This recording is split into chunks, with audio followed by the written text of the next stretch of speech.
La maladie de Darwin, l'attaque d'un serpent à sonnette et de nouvelles images de la face cachée de la Lune. Nous sommes le mardi 8 janvier. Bonjour à tous. Voici votre concentré d'actualité scientifique sélectionné par Maxiscience.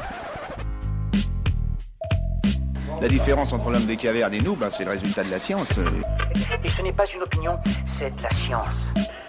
Notre monde n'est pas si moche. Nous vous en parlions hier. Après plusieurs jours de fuite, le léopard Sachin est retourné dans son enclos en Inde. Les autorités avaient déployé les grands moyens pour tenter de le retrouver et avaient lancé à sa suite des drones et une centaine de gardes forestiers. Après 3 jours d'absence, l'animal est simplement retourné dans son enclos parce qu'il avait faim. C'est une innovation qui va simplifier la vie de nombreuses personnes. Une intelligence artificielle a été mise au point pour convertir l'activité cérébrale en parole. Chez les personnes souffrant de paralysie ou de mutisme, les signaux de la parole sont correctement générés, mais ils sont ensuite bloqués.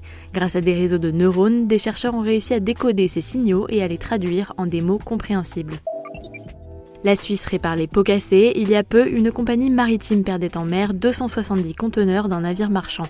Plus d'une vingtaine se sont échoués sur les côtes du Pays-Bas, transportant notamment des pièces détachées de voitures, d'écrans de télévision, des meubles et des jouets.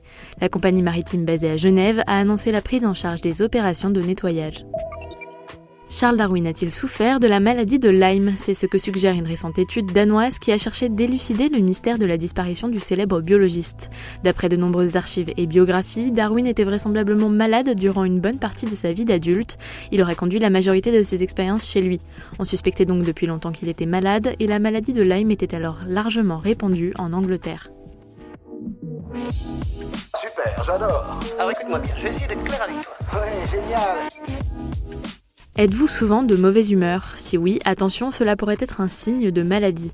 D'après une équipe de scientifiques, un affect négatif serait révélateur d'un niveau d'inflammation plus élevé. C'est la conclusion d'une récente étude qui a analysé des prises de sang de 220 personnes. D'après les chercheurs, une mauvaise humeur chronique pourrait être le signe que le système immunitaire répond à une blessure ou une infection.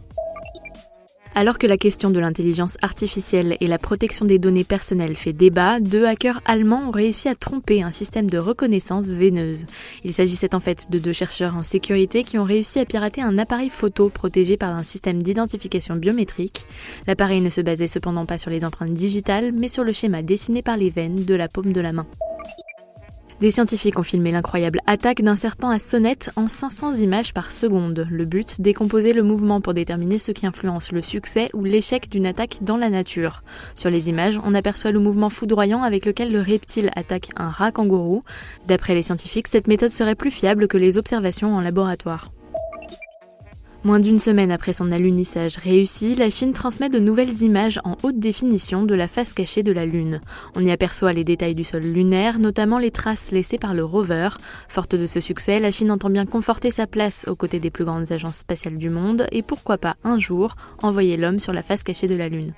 C'est tout pour aujourd'hui. On vous dit à demain pour de nouvelles actualités scientifiques. Mais d'ici là, vous pouvez retrouver votre podcast préféré sur votre smartphone grâce aux applications Deezer, Spotify et Apple Podcasts.